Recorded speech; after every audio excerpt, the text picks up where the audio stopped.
Sisi Waislamu tumeligundua hili katika nchi hii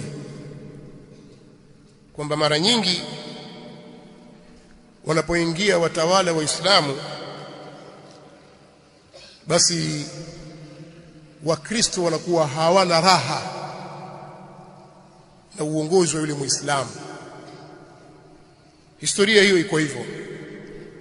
Wanafanya mambo mengi sana, na kusudia viongozi wao wanafanya mambo mengi sana ya kuhakikisha wanamtoa katika njia ili kupitisha malengo yao.